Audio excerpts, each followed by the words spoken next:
All right, the biggest predictor of your success in almost any area is one thing: persuasion, the ability to show people your perspective, and that's whether you want to make $1 million, whether you want to improve socially, you want a promotion at your job. So one of the things people ask me a lot is like to speak on my perspective on marketing, sales, persuasion.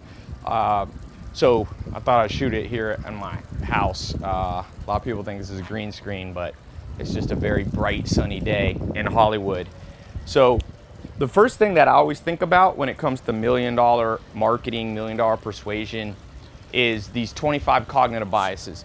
There's about 25 things that make people decide anything, and it's not what you think. There's a good book called Getting More by this Wharton professor, and he says something very interesting. So if you're trying, let's say you have an idea, you're an entrepreneur, you're going to be an entrepreneur, you got a new product you want to sell, you're the next Bill Gates, the next Mark Zuckerberg.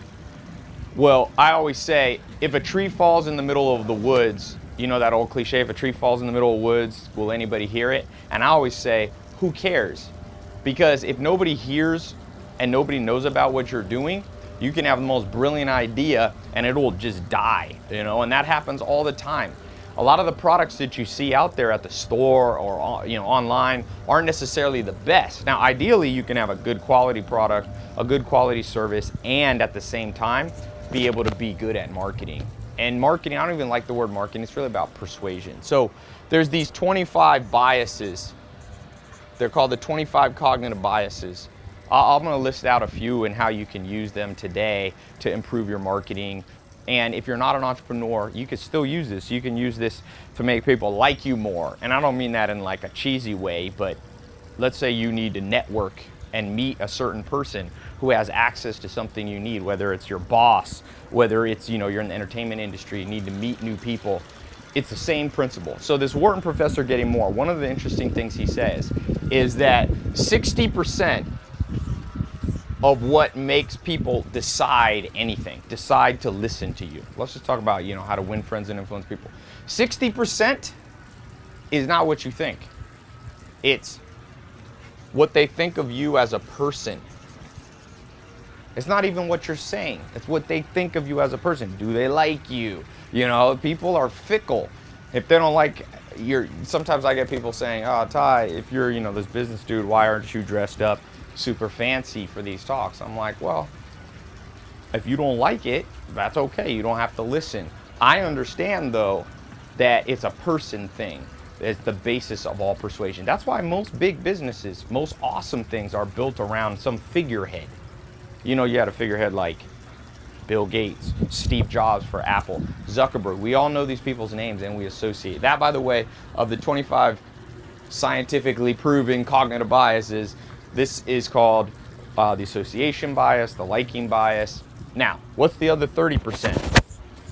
Now, remember, what I just said is pretty crazy if you think about it, what this Wharton professor found. By the way, his book, Getting More, and his class at Wharton is the most sought after business class in the world. So the beauty of the internet is right now, I'm showing you the same things you would learn if you got a MBA at the Harvard, Wharton, all that. So internet's pretty crazy what you can get for free these days.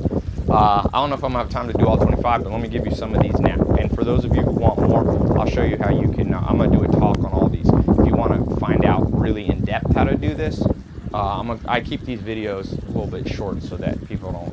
I know you got a lot to do. So the other 30% of what makes marketing and persuasion work, what makes you be able to influence people, win friends, the other 30% is the process you use. So like the order that you present things. This is the strategy part. And notice this, and I'm rounding the numbers. It's more like 57% or whatever. I'm just making it. 10% is what? This is crazy. That means if you have an idea for the next, Fitness Pal, now the next fitness app, for the next supplement, for the next restaurant, hotel concept, for doing real estate deals, what you're selling is a minor part of what makes people decide. And this has implications. This is the stuff you don't learn in high school, and most parents, our parents didn't know to teach us because they didn't know this ourselves. You got to learn this stuff. You want to make $1 million or maybe you don't care about money, you want to change the world, you know? You want to solve injustice, crime, poverty, homelessness, abuse. It all comes to your ability to persuade. And so if you're going in, see, most people do this completely opposite. They focus on the what they're selling. In fact, today a guy was texting me who wants me to invest in his app, and he's like, hey Ty, here's what my app's about, bum, bum, bum, bum, bum. But you know what? He hasn't sold me yet, because I'm an investor. People ask what I do. I'm an investor. He hasn't sold me yet on him as a person. He's got to do a better job. It's not just two of them. They got to do a better job showing me, if they want millions of bucks, they want me to invest money like that, I have to believe in them as a person. This is how our brain is set up.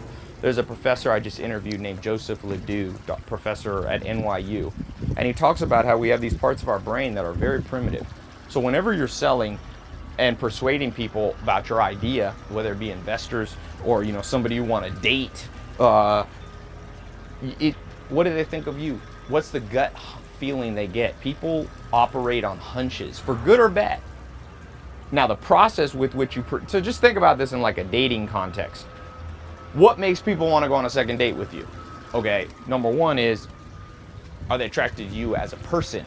Number two is, how do you do the date? Like if your first date, you propose to them, you get down on one knee, they're gonna be scared off because you seem desperate, right? So the process with which you go through the dating, seduction, persuasion, whatever words you want to use. What you actually talk about, what the date actually is, whether you go to Chinese food or Italian food, that's not how people determine. Yet a lot of people fixate on the wrong things. Fixate on you as a person, the perception. There's a good book by Heidi Halvorson, and it talks about how basically how we perceive ourselves is only about 30% correlated, I think I have that right, with how other people see us. Meaning most of us are going through life with a blur. We're like seeing ourselves as whatever, this amazing person. We see ourselves as better looking than we are, or maybe worse than we are, right? We have self-esteem issues. You really have to be able to pinpoint and control, not in a manipulative way, but you have to be able to control the perception of the person that you're talking to. My neighbor decided to blow leaves while I'm talking. Anyway, so a couple other things. So these are the different biases. The main thing to take away, people are not that logical. And you may have heard this before, but I'm telling you, this has mind-blowing implications because you got to put it into practice. That's why, for guys, I always say, Ryan Gosling in these movies, he did this movie called Only God Forgives, and it's such a Ryan Gosling movie. He doesn't even talk in the movie, the first like 5 or 10 minutes. But women are still attracted to him because it's the person and the process. It's not about what he's saying. And so when you bring this back around to, let's say you want to build $1 million company, same principle. What do people's instinctual gut feeling? And that, by the way, that's why Apple has now become the largest company in the world and surpassed Microsoft. People have iPhones much more than they are in Apple products because now Apple's not a person, but legally in the United States a corporation is a person, but it's an entity, and people like Apple. Steve Jobs was the king of making Apple cool, making it like it was kind of this anti-technology yet still technological. Like Microsoft was like hardcore corporate, and Apple pulled off this coup business-wise. They're now worth $700 billion valuation. I think it's the largest valuation in history of humans because Steve Jobs understood this. Now, what they're selling is still a good product. So that's why I said you don't want to be good at marketing and sell a crappy product. Like Charlie Munger says, you can't polish a turd. So if you have something horrible and you just want to make $1 million, I hope you won't listen to this. Now, I've just given you one of the angles. There's 25 more. I'm not going to get, how long have we been going here for? About 10 minutes. Yeah, so I'll go a few more minutes. So, but I am going to do a free talk, an online talk. I've been doing this series of online talks. They fill up quick, and I'm not just saying that, literally do. I crashed the servers the last 3 times I did it. So you should see a link below here. Click the link if you want to hear the full talk. And I'm going to talk on the full 25 techniques to master $1 million persuasion. So the other thing is, yeah, click the link. It's free. You just put in you just register, and it'll hold your spot. If you wait too long, I'm telling you, it fills up. Last time we had to not let a whole bunch of people on. So click the link. It's either above or below, wherever. Now, another one of these, okay? And I'm not gonna flip the page because it's very windy today. So I'm gonna put a little number 2 here, the story. So if you study philosophy, real high level philosophy, there's all these concepts, whether they be, cosmological, whether it be epistemology, all these different kind of fancy words. Well, ontology is one of them.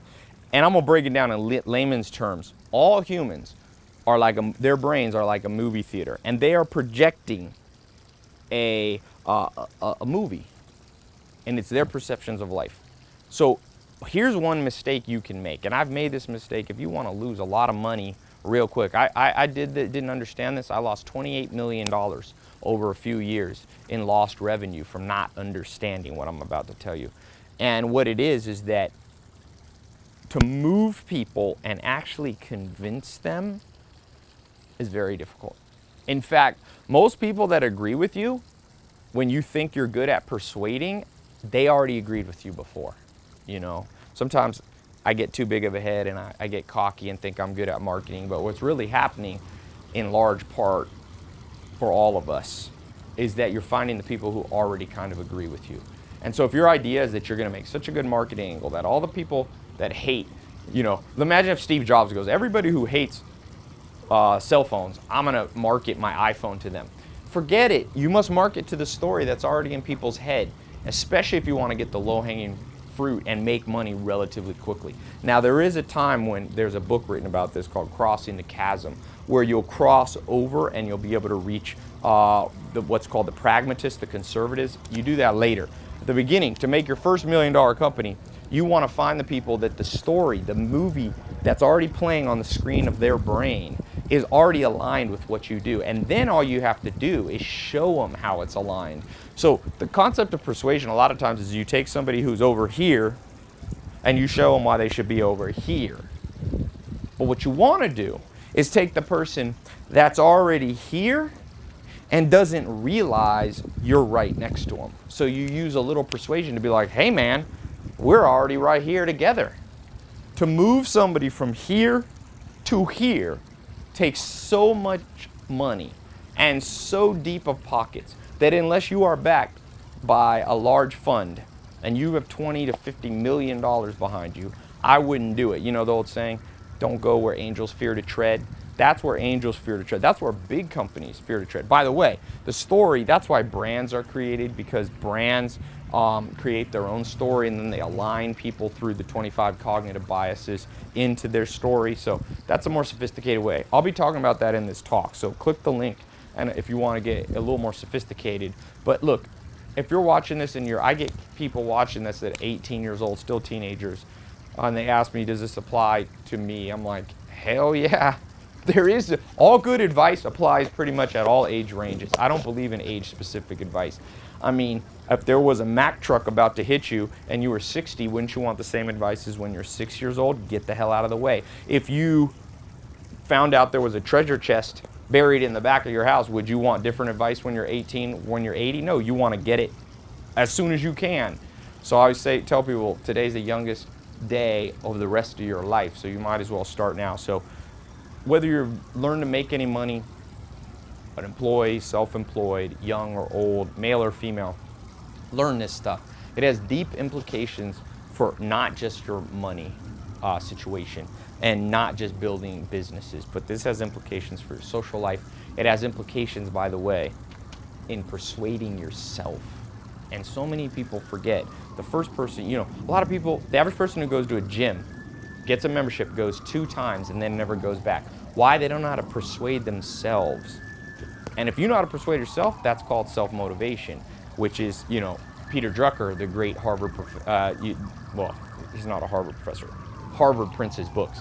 He says, what made Leonardo da Vinci great? What made, Michelangelo great? They had the ability to manage themselves. And I would add, they had the ability to persuade themselves. So nice silent sirens here in Hollywood. There's always something crazy down in Sunset Boulevard. So yeah, oh good, the sun, it's a warm day today. So yeah, I want to keep going through these. These are 2, there's 23 more. I'll never get through them in this little talk, but trust me, this is the stuff that people know me for, you know, marketing. You may have never heard of me until recently, or maybe you've known my stuff for a while, but now you're watching it, not because I'm so genius or anything like that, but because these marketing principles work.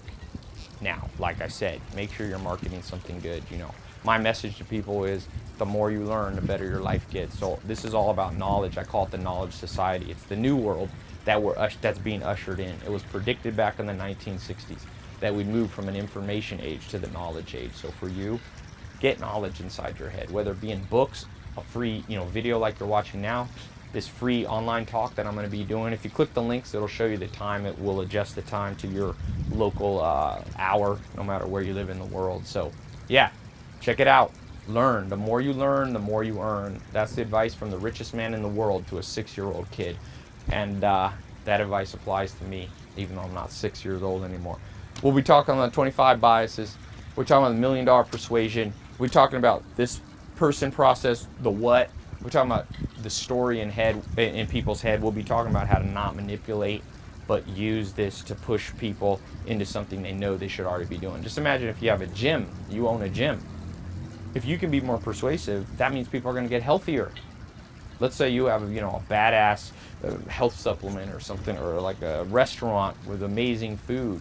You can't just say, I'm going to make something awesome and people are going to come. Those days are over. We live in a world where people get bombarded from 2,000 to 7,000 ads a day. It's too many for people to process. So yeah, go ahead and click the link here, grab your spot. They fill up because it's free. So I'll get, you know, 10,000 people at a time in 40 countries trying to get in there. So if you click and it says that it's full, don't worry, come back in another day. Sometimes I'll do them again. So if you miss it, you click the link, it'll say it's full. Just bookmark the page and come back in a week or a month, and I'll be probably maybe do it again. I haven't done this one really too often, so grab your spot while you're seeing this, and also you can subscribe here, and I'll be talking about more of these. So these are 2 strategies for $1 million persuasion. They seem basic, but all the good stuff is basic yet very sophisticated. You know, it's basic to understand this. It's sophisticated to be able to put it in process on a large scale. I've been lucky enough to test these principles on over this year, I don't know, 200-300 million people. So I'm telling you from my own experience. I'm telling you from experience of people who are mentor me, who are much smarter and more experienced than me. So learn. Time to learn. Click the link, and I'll see you on the date and time that's translated to your local time, okay? Talk to you soon.